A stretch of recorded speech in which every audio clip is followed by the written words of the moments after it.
27. The Office of Communion. 1. As theology has turned its attention to the Church, it has necessarily turned its attention to the Church's specific office. And since the status and structure of ecclesial office have provided the occasion or justification of much division in the Church, the dialogues have necessarily devoted much time to them.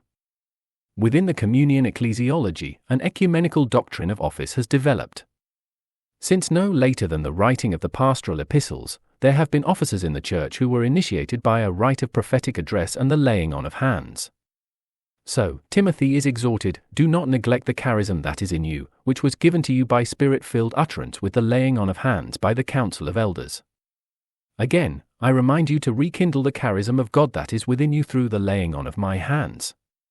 It is the rite here adduced that has historically come to be called ordination, whatever other rites in the Church could have been so labeled. So also, the office therewith bestowed is the one conventionally called ordained ministry, again whatever other ministries in the Church may be said to have been ordained by God. It is this rite and this office that are the matter of this chapter. The congregations to which the pastoral epistles were addressed had a definite official structure, though its precise form is hard to discern. We read of bishops, presbyters, deacons, and widows. It is evidently bishops and presbyters who were initiated by the rite in question. The two terms probably derived from different modes of leadership in different parts of the primal church. Bishops undoubtedly had been in some sense what the title suggests, overseers, while elders made a spiritual council of some sort, as can be seen from the first text just cited. Whether bishops and presbyters were now in these congregations always or sometimes the same or different persons is obscure. Bishops and presbyters were, as appears in our texts, initiated by a word of the Spirit embodied in the gesture of laying on of hands, in a public ceremony. The rite, Timothy is told, bestowed a charism. We are familiar with charisms from Paul's letters, but here they appear much modified. Initially, at least in Paul's congregations, charisms were particular manifestations of the Spirit's actuality in the Church, which were differentiated and granted solely by the unpredictable choice of the Spirit. Possession of a charism was certified by the sheer occurrence of the activity or, in cases of conflict, by a further charism of testing. In the pastorals, a charism is again a specific manifestation of the Spirit and determines the churchly role of the recipient, but the charism in question is bestowed by a fixed communal ritual, which even has legal force. As in the earlier situation, a charism is the unity of a specific authority in the congregation and a specific ability to serve the congregation, but here these constitute a regular office. The content of the office is partly explicit in the letters. Its holders are to care for the identity of the Church's teaching with that of the apostles. This responsibility necessarily includes care for the choice and legitimacy of their own successors in office. We may say that the charism of bishop or presbyter is insofar a charism of diachronic concord with the apostles. If we now consider that the title bishop, with its Old Testament background and its other New Testament uses, suggests one who shepherds a flock and disciplines its members, who holds it together against external threats and inner centrifugal forces, we obtain this description. The concern of one of the pastoral epistles' bishops or presbyters is the unity, both synchronic and diachronic, of the community. The charge of these bishops and presbyters is the Church precisely as communion. If the Lord's delay did not refute the Lord's promises, if the Church was to continue beyond the apostolic generation, such an office, particularly in its diachronic dimension, was the one strictly necessary office. It is of course a historical contingency that the office that emerged to meet this need was constituted in an adaptation of the Pauline congregation's charisms and bestowed by the particular ritual described. Moreover, the appearance of these things in the pastorals includes no "do this" directed beyond the letter's recipients. The effective institution of ordination and of the office granted by it is therefore the subsequent choice of the Church to take the exhortations of the pastoral epistles as directed to her own ordained ministry, as this had continued to develop on the lines that there appeared. Has such an institution dogmatic status? The question is at the heart of considerable ecumenical difficulty. Granted that most of the Church has for most of her history had this office, is it constitutive of the Church under, let us say, the same rubric as are the Word and the sacraments. The question becomes most acute when we consider episcopacy as a specific form of this office, and we will leave it for then. Is ordination a sacrament? We have said that little depends on use of the indefinite article. But the question has of course been divisive in the Church, and we may here rejoin the dialogues. Considerable reluctance and confusion remain, but the more developed dialogues have recognized that what is described by the pastorals is just what is usually meant by a sacrament. Here, as at many points, the leader was the unofficial Catholic Protestant group Des Dooms. The ministry of the Word and sacraments is not reducible to ecclesial organization. It is a gift of the Spirit and is signified and realized by a sacramental act of ordination. Independence on the group Des Dooms. The International Catholic Lutheran Dialogue could say, through the laying on of hands and through prayer, the gift of the Holy Spirit is offered and conveyed, emphasis added, for the exercise of ministry. 2.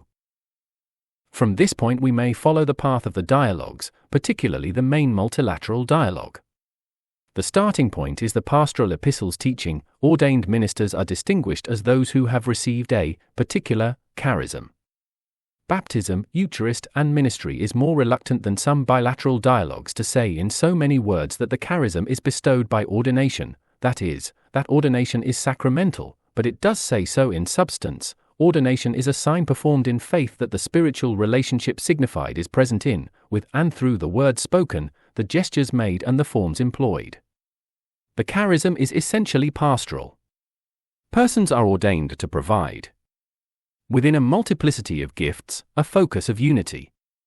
They assemble and guide the dispersed people of God. And since, in line with the communion ecclesiology, the Church is one in that she is one with Christ, the ordained are primarily representatives of Jesus Christ to the community, whose office points to the Church's fundamental dependence on Jesus Christ. Since the Church is communion, the office that cares for her unity must be or constitutive for the life of the Church, emphasis added, even though it would not a priori have been necessary that the existent office in all its determinants be this constitutive office. Here is an ecumenically groundbreaking consensus. Baptism, Eucharist, and ministry displays a necessary caution in formulating the new consensus. What is constitutive is the ministry of persons who are responsible for pointing to either Church's fundamental dependence on Jesus Christ and who thereby provide a focus of its unity and who since very early times have been ordained, emphasis added. For the rite we see in the pastorals was evidently not practiced in all apostolic churches, yet these churches were surely fully constituted. The question then is of course whether the constitutive pastoral functions, once historically vested in ministry granted by this rite, must always be vested there. A third time we will postpone the discussion. The charism described must burden its carriers with two functions above all. First, since the communion of the Church is established in Eucharistic communion with Christ, the one mandated in the Spirit to tend the congregation's communion and in it to represent Christ necessarily occupies the place in the Eucharistic celebration from which this unity can be tended and where Christ is most clearly represented. That is, the host of the meal, the one who offers the thanksgiving and admits to communion by administering the loaf, must be ordained. This is generally recognized in the dialogues, if sometimes with a bit of softening. For example, it is right that he who has oversight in the Church and is the focus of its unity should preside at the celebration of the Eucharist. Second, since the initiating necessity of the pastoral charism is for care of threatened diachronic consensus with the Apostles' teaching, those gifted in the Spirit to tend the Church's communion must have authority to say, this is not the gospel. That is, what we earlier labeled the magisterium belongs to the pastoral charism. The ordained have the duty to say what is and is not to be taught in the Church and the right to depend on the Spirit as they do so. The pastors who are responsible for the well-being of the community have a special responsibility regarding its common confession of faith. When conflicts arise as to the terms of its creed, those with pastoral responsibility must have the authority to judge which of the conflicting opinions is in accord with the faith of the Church. In substance, also this manifestation of the pastoral charism is widely recognized in the dialogues. So again the group Des Dooms, ordained Ministers have the authority which corresponds to their pastoral responsibility to set forth through the faith of the Church the sign of Christ's act. But so soon as the word magisterium falls, Protestant consent often becomes shaky. This undoubtedly results from the historical connection between the term and the episcopal mode of pastoral office. We are yet again at our postponed question. Before we can turn to it, however, two further matters must be dealt with. First, there is a question surprisingly little raised in the dialogues: if the charism bestowed by ordination is pastoral authority and the presence of the Spirit in pastoral action, what distinguishes ordination from installation into a particular pastoral office? Why should not someone who has been in one pastoral office and is now to take a different one be ordained again? Or why should not someone who was a pastor but is now an accountant be regarded as a lay person, as indeed is the ideology, if more rarely the practice, of some Protestant groups? Insight here depends upon clear awareness of the one universal Church and its reality. Persons are ordained to tend diachronic continuity of teaching with the one Church of the Apostles and to tend diachronic continuity of the future Church with the one Church of their own time, and they are ordained to tend a synchronic communion that constitutes precisely the one body of Christ, a body that does not become plural by identification with local churches. Therefore, ordination is not to a local entity as such, even when this is a regional or confessional church, but to the one universal Church. But the one Church will assemble only at the end and so has as such no location now of its own. Therefore, ordination is, if we may put it so, portable from one pastoral location to another and is just so vested in the ordained person. Second, there is a question that is agitated in the dialogues: is succession, that is, the ordination of new pastors by those already ordained, really so essential to the office? 1. Would have thought the matter obvious. Surely, as in the pastoral epistles, it is logically included in responsibility for the Church's historically continuing consensus that those who bear it are responsible for their own successors. If this choice is concrete as an initiatory rite, then they must be the ministers of the rite. That the succession is apostolic is tautologous, since its whole point is continuity with the Church of the Apostles. But there is an initial point to be made here, which is in fact general in the dialogues. The phrase apostolic succession should not be used only or indeed primarily of the sheer chain of ordinations. For it refers in a substantive sense to the apostolicity of the Church in faith. And it is this apostolicity that must be the starting point. The basic intention of the doctrine of apostolic succession is that the Church is at all times referred back to its apostolic origin. So long as the Church is the Church, she has the same faith as the Apostles, celebrates the same essential rites with them, and makes one fellowship with them and with all believers who have followed after them, so that orthodox theology in enthusiastic moments can say, the Church is the place of truth's continuous incarnation. Within this substantive continuity of the Church with the Church of the Apostles, succession in office is one essential factor. We may here reappropriate a position affirmed at the very beginning of this work: succession in office is the personal aspect of the Church's institutionalized self-identity through time. A personal aspect is essential because the continuity in question is personal communion and not mere legal perdurance or even agreement in formulated doctrine. Moreover, the Church cannot, like worldly institutions, hand on in its own right that authority which is decisive for it as the Church. It can do this only in a spiritual, that is, sacramental way.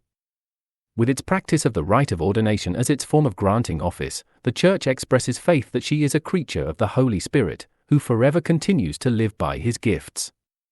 The dialogues agree that the beginning of differentiated roles in the Church was the apostolate. The apostolate, in its specifically defining function, is unrepeatable. But in addition to their unique function, in founding the Church, the apostles also had a responsibility for building up and leading the first communities, a ministry that had to be continued. The New Testament shows how there emerged from among the ministries a special ministry which was understood as standing in the succession of the apostles. Indeed, it can be said that in the New Testament, the ministry established by Jesus Christ through the calling and sending of the apostles continues as the essential ministry of the Church. We may conclude these considerations with the teaching of the Second Vatican Council, that divine mission, which was committed by Christ to the apostles, is destined to last until the end of the world, since the gospel, which they were charged to hand on, is for the Church the principle of life for all time. Just so there must always be pastors, and just so they must pass on their office in succession. 3. There are local churches, each of them the Church, and there is the one Church which each of the local churches is. The Church is in it ex ecclesias, and the churches are in it ex ecclesiae.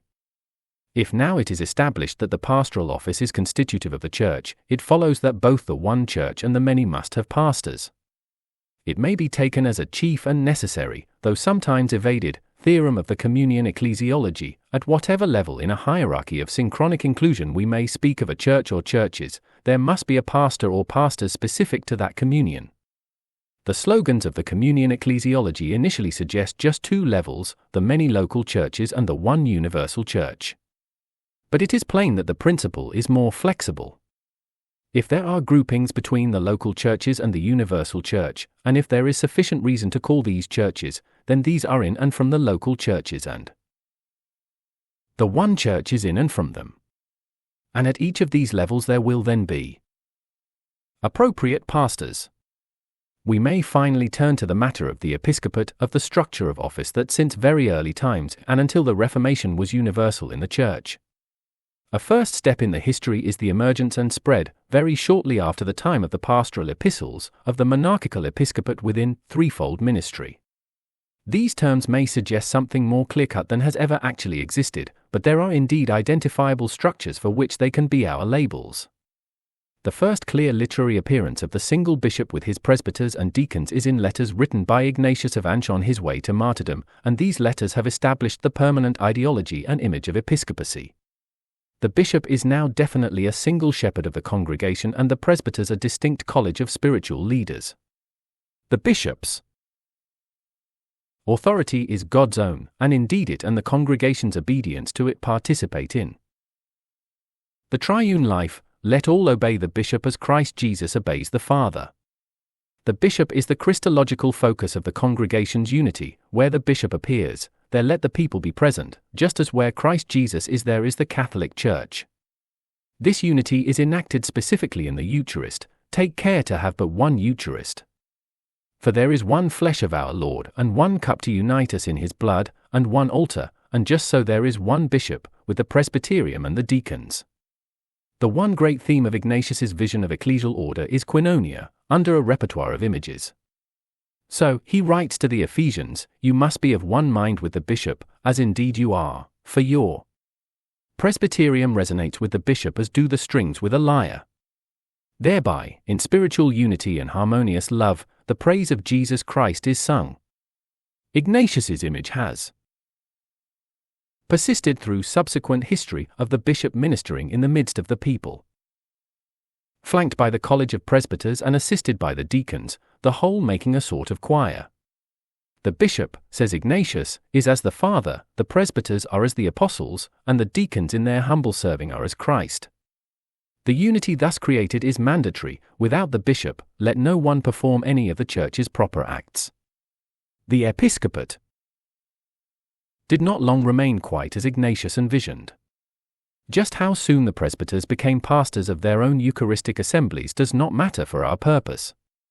So soon, anyway, as city dioceses came to encompass so many believers that only subsidiary presbyteral congregations could in fact function as Eucharistic communions every Lord's Day, or as episcopal charges in thinly populated missionary territories embraced great regions with the same result, the local place of the bishop became ambiguous. In what we now know as episcopal order, the bishop retains control, but only control, of the pastoral office's key functions. Presbyters are ordained to celebrate Eucharist but do so as the bishop's vicars, and in case of conflict between theological judgments the bishop holds the teaching office. It will be seen that the bishop's responsibility thus becomes in part what now is called management, and this will necessarily bring legalities and administrative structures with it. Churchly language speaks of jurisdiction. On the other hand, pastoral care for communion of communions, earlier given in and with Eucharistic presidency and magisterial authority, now becomes more a function of its own and defines the bishop over against the presbyteral pastors. The bishop cares for the communion among themselves of the presbyteral congregations of the diocese, and he cares for the communion of the diocese with others, as the presbyters cannot. Indeed, quite early in the Church's history the episcopate came to be seen as a single collegiate entity, whose unity is constitutive of the unity of the Church. And one function of the pastoral epistles office is now necessarily the bishop's alone, ordination of successors in churchly office. Two questions immediately pose themselves. First, which is now the local church, the presbyteral congregation or the diocese? Or in the other direction it might be asked, since, for example, the autocephalous Church of England is a particular church, can it be thought of under the rubric of local church? In one way it does not matter what usage is adopted. So long as different terminologies are not allowed to generate ecumenical cross-purposes.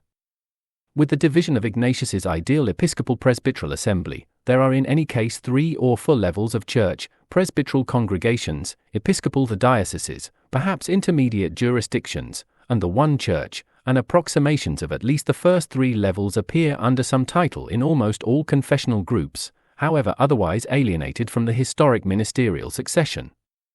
But there is good reason to treat the diocese as the local church, which is provided by the answer to the second question. This question is, do presbyters and bishops now hold one office or 2 different offices?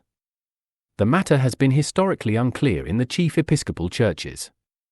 Churches coming from the Reformation have insisted that there is only one churchly office, so that one ordained to presbyteral ministry possesses the office and does not acquire another if made bishop, and so that churches lacking administrative bishops in succession need not therefore lack chief pastors in succession. Roman Catholicism has now clarified its position. According to the Second Vatican Council, there is a single, divinely instituted ecclesiastical ministry that is exercised at different levels by those who from ancient times have been called bishops, priests, and deacons. The pastoral office is one office, according to both Catholicism and Protestantism. It is then, according to the Council, the bishops who are invested with the fullness of this office. This doctrine would once have been again an ecumenical problem but is not in context of the present ecumenical teaching, in which the Council shares, that the bishop's office is definitively pastoral. If the Reformation has always seen churchly office exemplified by the shepherd in the midst of the flock, so does the Council, when the diocese is seen as the local flock. There is also independent reason to see the diocese as the local church. It incorporates in itself a certain miniature communion of communions, to mirror in this way the nature of the church it is. And its ministry encompasses both bishop and presbyters, thus preserving the ancient image of episcopally led Eucharistic assembly. The question is, of course, whether this image is indeed to be preserved. For we must finally turn to our postponed question, with its full difficulty before us. The classic structure of churchly office is the result of a long series of post-apostolic contingencies, the appearance in one part of the immediately post-apostolic church of the rite alluded to in the pastoral epistles, the application to the whole church's ministry of the pastoral epistles' exhortations about this rite and the office determined by it, the emergence of the monarchical episcopate, and the subsequent separation of the bishop's local church into 2 levels each with its pastors. Can such a drawn-out post-apostolic institution have dogmatic force? Is episcopacy an irreversibly instituted structure of churchly office? If it is, the prior question, whether the ordained office as such is irreversible in its role, is of course also settled. It is possible to construct a pragmatic argument that ordination provides the office best suited to the church, that its evolution into episcopal and presbyteral ministries provides the political form best suited to the church, and that the history that led to the classic structure was therefore by and large on a right track. We have just done something close to that. But such argument cannot justify ordination and episcopacy dogmatically, cannot indeed justify this chapter's appearance in a work of systematic theology. The theological question has historically been framed, is episcopacy mandated iur divino or iur humano, by divine law or human? Both sides of the Western schism supposed at the time of their division that for a churchly institution to be iur divino it had to be impossible for the church to be herself without it. They further thought that this meant the institution must always in fact have been present in the church, and that is, that it must have been instituted by Pentecost at the latest, and so, since nothing decisive was thought to have happened between Ascension and Pentecost, by the Lord himself. Papal theologians thereupon insisted that the episcopacy was Dominically instituted, and the continental reformers that it was not. Historical scholarship makes it impossible to assert institution of the episcopate, in any plausible sense of the terms, at or before Pentecost. But this is no triumph for the old Protestant position, for the same historical consciousness makes it impossible to assert dominical or scriptural institution of much that especially Protestantism must regard as iure divino, for example, the canon of Scripture itself. If the canon is divinely mandated, then something can appear in the already existing church's history and still be iure divino. If the Bible belongs to the church's foundation, then something can emerge in the already founded church and still belong to her foundation. The traditional way of deciding what is or is not iure divino is in fact irrecoverable. And the church cannot well do without a replacement, since every phenomenon of the church's historically developed life can hardly be divinely mandated. A new concept of the relation between the church's historic decisions and divine command is needed, and one has been offered in the dialogues. It has been proposed that historically relative and conditioned institutions may be considered as divinely instituted if two conditions are fulfilled. First, they must be contingently but really necessary for the sake of the gospel. In this work's concepts, they must be dramatically necessary in the church's history, not mechanically determined beforehand but nevertheless once they're the very thing that had to happen. And second, their appearance must be irreversible. This proposal, made from the Protestant side of the dialogues, seems acceptable to Catholicism at its highest level. According to the Congregation for the Faith, what iure divinos means is that something is inalienable. But what constitutes irreversibility in the church's life? In volume, we said that an irreversible creedal or liturgical or canonical choice was one by which the church so decided her future that if the choice were faithless to the gospel there would be no church thereafter extant to reverse it. Crudely put, an irreversible decision is one on which the church bets her future self-identity. And that tells us in what direction we must look for understanding, to the church's future fulfillment, and to the Spirit who is the arabon of that fulfillment. We can make the previous paragraph's argument with particular reference to the episcopate, turning the argument on the magisterium. The ordained pastoral office has in fact been made to bear the magisterium, and as the office divided the bishops were in fact burdened with its fullness. But then the argument must hold, when we are talking about the universal reception of bishops as authoritative teachers whose decisions on matters of faith were recognized as binding on the faithful, we are talking about the reception by the Church of a norm, emphasis added, of its faith. But if the Church made that decision wrongly, she is not only materially but methodologically separated from her truth. A church guided by the Spirit cannot have been mistaken when it determined what was going to be the norm of its faith. The argument can be made more bluntly, in a form aimed at Protestant hesitations. It is to the episcopally united church that all Christian traditions owe their creeds, their liturgies, and above all their scriptural canon. If these latter are unexpugnable, why not the episcopate? Canon, creed, and episcopate were but parts of a single norm of faith, discovered in response to a single historical crisis. If one of the three is alienable, how are the other two not? It was precisely in their interaction that they were to guard the apostolicity of the Church's teaching. What justifies separating one as dispensable? As at many points before, we are left with faith in the Spirit's past guidance of the Church. But we may still be unsatisfied dogmatically. For the argument just concluded operates with a certain ad hoc compulsion. If you dismiss episcopacy, you must be prepared to dismiss more than you will like the judgment the Church has acquired institution X by the leading of the Spirit must in any case be after the fact. Dramatic necessity can be perceived only when the event is there. The Church's beginning, it appears, provides no paradigm by which to make such judgments. We may now say, that is appropriate, since it is the Church's end that must properly provide the paradigm. A coherent narrative hangs together by anticipations of its conclusion. The Church is what she is as anticipation of her transformation into God. Thus, even if the church's beginning were uniform, we should still look forward to see her true shape. The proposal to look to the future rather than to the past for a norm of development in the church's life is not a proposal to relativize the past. We will look to the Gospel's vision of fulfillment to provide clues by which to perceive precisely the dramatic continuity of the Spirit's leading in past history, for a way to tell how. The church's past is authoritative for future decision, how past decisions guide future choices and can prohibit certain paths. We have, of course, no simple description of the kingdom or of the church's entry into it, only certain limiting propositions and the iconic visions of apocalyptic. But for after-the-fact judgment of dramatic coherence, these are exactly what we need. We cannot in advance read one mandatory pattern of ecclesial office, or of ecclesial structure generally, from the Gospel's promise of the church's fulfillment. For part of what is promised is freedom, which the church in her history anticipates by making her own contingent choices. But by the character of the Gospel's promise we can judge after the fact between historical turnings dramatically appropriate to the church's fulfillment and others inappropriate to it, and so discern when the Spirit can or cannot have been leading. If the Spirit has been leading the church, then if the episcopate has been in fact established in the history of the church, and if this establishment can dramatically have been the leading of the Spirit, then we must judge that the establishment was the leading of the Spirit.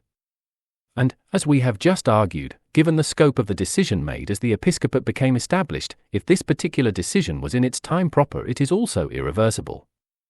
We begin with the limiting propositions. The church's end will be perfect inclusion in the triune life. A proper ordering of the church is one that can accept this inclusion, that can fit into the triune life, audacious as that claim may seem. This immediately provides three norms relevant to the judgment we have here to make. A possibly Spirit-instituted structure of churchly office will be differentiated, perichoretic, and reciprocally hierarchical. The office will encompass different roles, these will have agency only in and by their interaction, and they will be unequal, but so that the direction of subordination depends on context. For example, of the first two principles application, the reduction of the ordained office to the solitary figure of the minister standing before his or her congregation in much of Protestantism, and in practice in much of Catholicism, cannot have been the leading of the Spirit. For illustration of the third principle, in the threefold ministry, the bishop is the monarch, but it is the humble deacon whom Ignatius coordinates to Christ. Could not structures of office other than the traditional one have satisfied these requirements? Of course, but if the kind of reasoning here being developed is appropriate, that is now beside the point. The threefold ministry did come into being, and nothing about the destiny to which the Spirit is leading the church requires us to say that this emergence was outside his intention. The question has sometimes been posed so: does the episcopate belong to the church's S or to her being S, to her being or to her well-being? But if our sort of reasoning is appropriate, no such distinction can obtain. Apocalyptic iconography of the end is, however, perhaps more at the heart of the sort of the reasoning here advocated than are abstract propositions about the end. A judgment of dramatic coherence is, after all, an aesthetic judgment. We must ask, does the picture of the bishop among the people, with flanking presbyters and serving deacons, harmonize easily with Scripture's evocations of the kingdom? Can we, for example, call up the Revelation scenes of eternal worship and sketch Ignatius's vision into them? Surely we can, and very satisfyingly. We could perhaps devise a different picture that fit, but again that can no longer be to the point. It remains to note that the mandate we have discovered for the Church's existing structure of office makes demands on practice, even demands for reform. Two must be mentioned. First, if the monarchical episcopate is to answer to its historical eschatological legitimation, as we have just argued it, bishops must be in fact the pastors of plausibly local churches. Dioceses must be demographically able actually to function as continuing even if infrequent Eucharistic assemblies. Recognition that this is not generally the case is widespread. So an Orthodox Roman Catholic consultation, in criticism of the Munich document's romanticism, the way in which the document sees the local church, led by the Eucharistic ecclesiology, does not really correspond to the current actual situation of the bishops and their churches. Even though the model proposes certain useful perspectives, the numerical size and geographical extent of these local churches makes the application of the model problematic. It must be said, if Episcopal churches rest content with malformation of the bishop into a sort of branch manager, there can be no very strong mandate for churches now without Episcopal succession to restore it by joining the existing system. Second, if the monarchical episcopate is to answer to its legitimation, the work actually prescribed for bishops must be sacramental and instructional and be administrative only in necessary consequence. Reform in this direction is needed both for the guidance of bishops in office and to turn the choice of new bishops toward the Church's theologically and liturgically more gifted clergy. Every bishop who has to be guided through a service or refers every theological question to advisers is a walking refutation of episcopacy. Finally, what of churches that at the Reformation were deprived of episcopal succession? It must first be noted that in some instances this perhaps could not be averted, precisely in fidelity to the Church's substantial apostolicity. The first and theologically decisive round of Anglican-Lutheran dialogue in the United States concluded, at the time of the Reformation, one of our communions in its place experienced the continuity of the episcopally ordered ministry as an important means of the succession of the gospel. In various ways the other in its place was able to take its responsibility for the succession of the gospel only by a new ordering of its ministry. We agree that by each decision the apostolicity of the ministry in question was preserved. But even if we accept this judgment, how are we now to understand the latter church's situation? A word of the Roman Congregation for the Faith is perhaps the best that could be found. Churches lacking episcopal succession are wounded. It is anyway true, both pragmatically and theologically, not by episcopal succession alone, but certainly not without episcopal succession, can there be any discussion of the recovery of true unity in the one church. The final mandate of this section must be healing of the practice of the episcopal churches, of the wound of the non-episcopal churches, by restoration of the mandated order, and of the division between them. 5. The biggest ecumenical stone of stumbling presents the easiest theological assignment, at least at the main point. At the beginning of modern Roman Catholic ecumenism, Paul VI said, "We are aware that the Pope is undoubtedly the greatest obstacle in the path of the ecumene. But if the communion ecclesiology is anywhere close to the truth, then plainly the one church of its slogans must have her own pastor." What then should be said about such a universal pastorate? The First Vatican Council has already said a great deal. In reading this council's texts, one must tolerate a great deal of bombastic and legalistic language. And the sense of its decrees must be, here as in other cases, carefully and historically studied.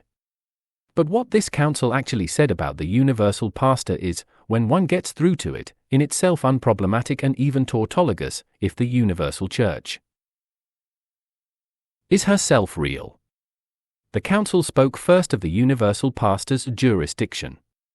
This jurisdiction is defined as truly episcopal and its purpose as the communion of one flock under one supreme pastor. The jurisdiction so described is then said to be ordinary and immediate.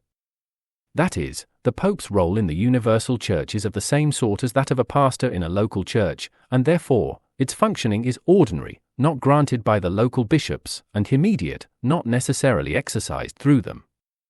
If there is a pastorate of the universal church and if the universal church is indeed a church, then of course these propositions must be true of that pastorate as they are mutatis mutandis of any. There are, to be sure, restrictions on what might easily be deduced from the council's propositions. The only sacrament here in question is ordination, therefore the papacy is not a sacrament in addition to the sacrament of ordination bestowed on all bishops and presbyters, or even a degree in the fullness of the sacrament of orders, as is the presbyterate or the episcopate. The papacy is a particular way of putting into operation the charism common to all bishops. So also, the Pope is not a superbishop but a local bishop with a specific universal responsibility. Nor, despite what many fathers at the First Vatican Council may have intended, may we combine the papal pastorate's universality with its truly episcopal character in such fashion as to derive the notion of a universal bishop, who would concentrate all ecclesiastical authority in his person, not if we are at all to reckon with patristic and orthodox understanding. we should remember that the fullness of the pastoral office is, as the Second Vatican Council made plain, located in the episcopacy and so not in the papacy simply as such. Then the council spoke of infallibility. The text is forbidding when the Roman pontiff speaks ex cathedra, that is, when in the exercise of his office as shepherd and teacher of all Christians, he defines a doctrine to be held by the whole church, he possesses that infallibility which the divine Redeemer willed his church to enjoy. Therefore, such definitions of the Roman pontiff are irreformable in their own right, ex sis, and not by the consent of the church. The more one contemplates this passage, the harder it is to fix its scope. It surely cannot mean that a pope never errs when claiming to define doctrine. For, to take the most blatant and always cited case, in the midst of the explicitly dogmatic struggle over monothelitism, Honorius I formally propounded the monothelite position. An undoubted ecumenical council defined monothelitism as heresy and explicitly rebuked this pope, and a subsequent pope confirmed the council's judgment. The First Vatican Council did, or so it appears, lay down a condition for the infallibility of a papal decision: it must be made ex cathedra, that is, from the metaphorical throne that the Bishop of Rome ascends in order to act specifically as universal pastor. Where conditions need to be stated, it must be possible that they are not always fulfilled. Perhaps, therefore, the solution of our puzzlement is that a Roman bishop's claim in a specific case to act as universal pastor does not by itself guarantee that he then does so. There may be conditions of a papal pronouncement's infallibility beyond its own claim to it. Intrinsically, after all, papal promulgation of a doctrinal or moral teaching and papal assertion of that promulgation's ex cathedra character are two different things. Perhaps the former are sometimes infallible, that is, when in fact ex cathedra, but the latter are not. The interpretation is at least possible that two different questions are in play. The one is, what conditions are objectively required for an infallible definition? What must be the case for a papal promulgation to be in fact ex cathedra? And the other is, how can we know in any particular case that all of these conditions have been fulfilled? The ascertainable consent of the Church is, according to the Council, not among the conditions of infallibility itself, but it nevertheless may be a necessary sign that those conditions are fulfilled. Thus Boniface VIII used every conceivable formula of final definition: we declare, teach and define, in proclaiming that political submission to the papacy is necessarily a condition of salvation, yet no one, including the Pope, seems now to believe this. And that seems to be the teaching of the Second Vatican Council, though its elaborately deferential attitude to its predecessor prevents complete certainty. Having confirmed the former council's teaching that the Pope's, or an ecumenical council's, irreformable decisions are so in their own right and do not become so by the assent of the Church, the Council then exegetes this by saying that when a decision is in fact irreformable, the assent of the Church cannot fail to be forthcoming. In this teaching, the Church does appear as something other than the Pope by himself or a council by itself, and the assent of the Church as something other than the papal or conciliar claim itself. What then if in fact a papal or conciliar promulgation is in the long term ignored or contravened in the common teaching of the Church? This can only mean, in the Council's logic, that the promulgation was not in fact irreformable. Nor does this empty both councils' teaching that irreformable papal and conciliar decisions are so in their own right. An appropriate positive interpretation of papal infallibility is in fact at hand. The First Vatican Council said that the Pope could make definitive decisions not only on the basis of the Church's agreement, but also by himself ex sis. Although there were many efforts to interpret this blunt and easily misunderstood formula so as better to bring out its real content, this could not then be done. Now what then remained a wish has been accomplished by the Second Vatican Council. It is now said that the work of the teaching office always takes place on the background of the faith and prayer of the whole Church. Yet at the same time it cannot be restricted only to the expression of an already established common opinion, but must under certain circumstances take the initiative over against the confusion of a Church without consensus. Exactly the same must be said, mutatis mutandis, of any pastorate. Were it not so, it should not be said of Pope or Council. In this matter, to be sure, the mutandi are considerable. for a presbyteral pastor or a bishop in the local diocese of course cannot say this is what the Church teaches in such fashion as to settle the matter, unless the Church has in fact taught it. All pastors sometimes must speak with that infallibility which the divine Redeemer willed his Church to enjoy, but they do so as they speak in concord with the whole Church, a concord ascertainable only as the one Church speaks through her organs of unity. This does not empty the charism of individual bishops and presbyters. In actually addressing the Church's teaching to a local church's unique concerns and questions, a bishop or presbyter cannot simply recite dogma but must explain and apply, and therein must rely on the same promise of the Spirit as does pope or council. And a local pastor's teaching about a matter not dogmatically settled may determine the Church's eventual, and perhaps then irreversible, consensus. We have in these paragraphs again mentioned councils. That what has just been said of the Pope is anyway true of universal councils has been a supposition of this work from the beginning.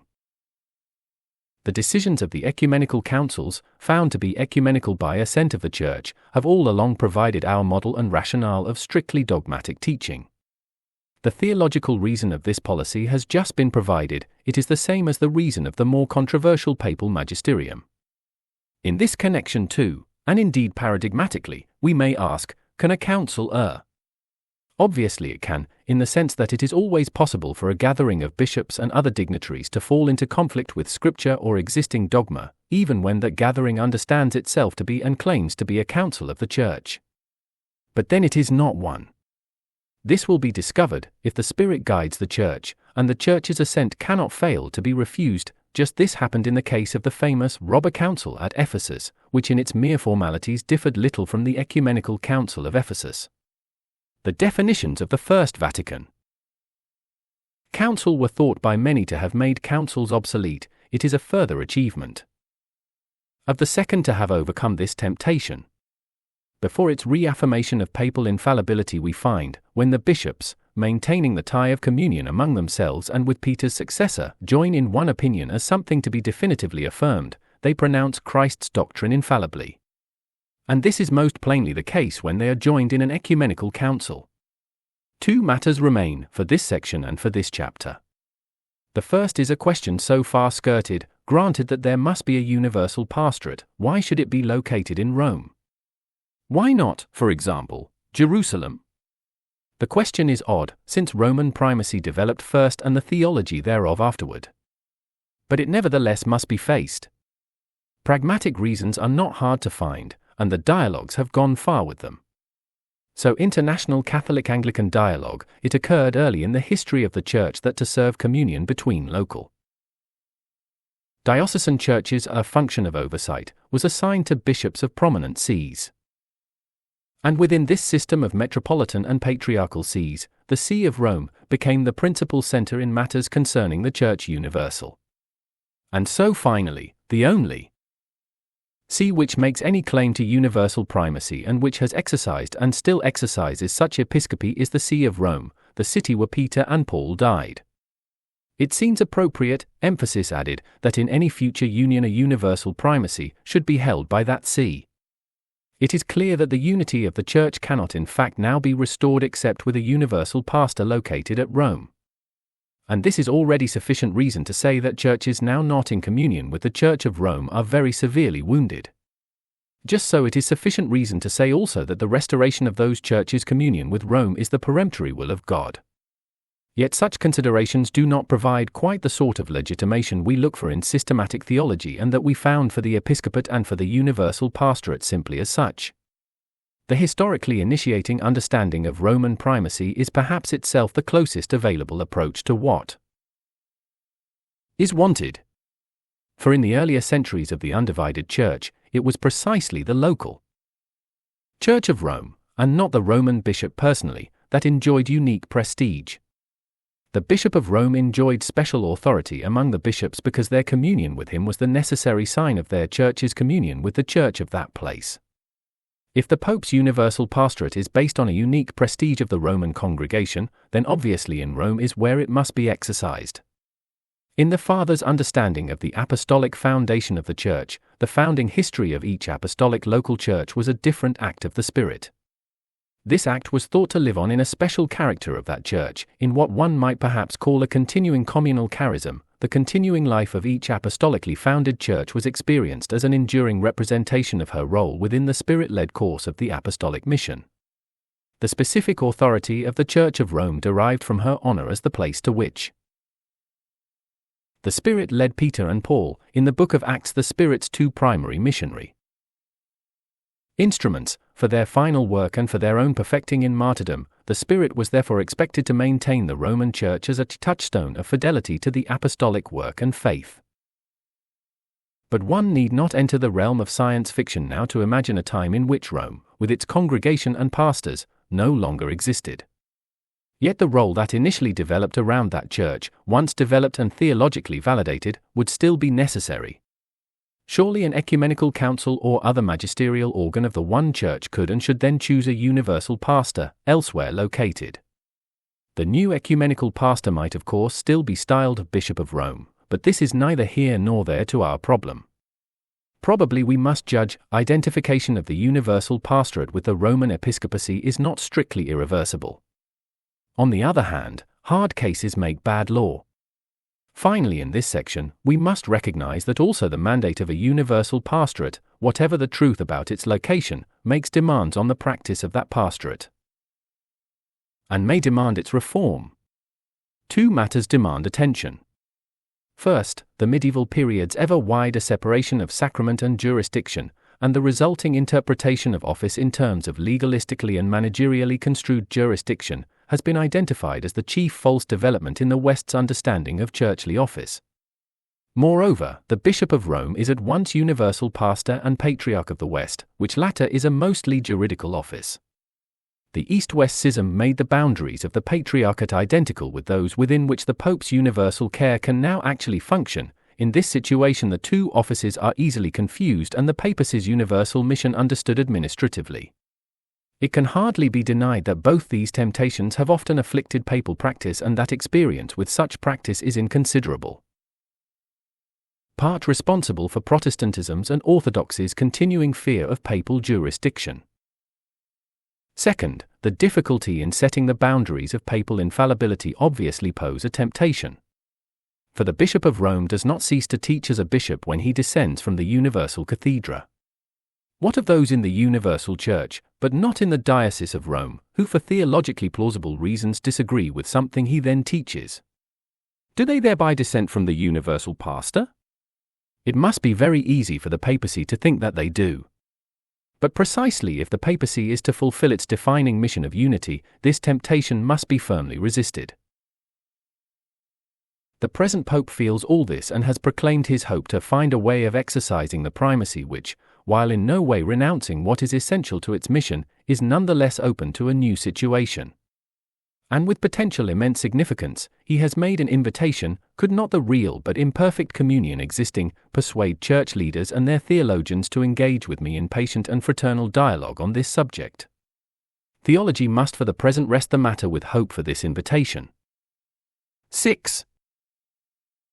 Such necessary discourse as that to which this chapter has been devoted, analysis of the churchly office and its roles and authority, can by itself, however carefully stated, easily suggest a picture of the church very different from that which earlier chapters evoked. The church is not a populace ruled by various local dignitaries, with a federal senate of bishops and a Gaullist-style presidency. The church is the people of God, the polity of justice, and the place of Christ's availability. The church is communion. We must, to end this chapter, remind ourselves of Augustine's great insight. The church is the polity in which the libido dominandi need not rule and indeed cannot successfully do so. Orthodoxy's vision of the hierarchy as itself communion may therefore conclude this discussion. In a typical formulation, just as the triune oneness implies a fatherhood which is not domination but sharing, the exchange of an eternal movement of love, so episcopal conciliarity shapes itself around centers of harmony, in the profound expression of Father Schmemann, whose own hierarchy culminates in a center of universal harmony that does not exercise dominion of the church but a primacy of loves within the church. So long as the church is not yet translated into God, such a vision of office and its jurisdiction will be failed again and again at all levels. But it must shape the hopes of all pastors.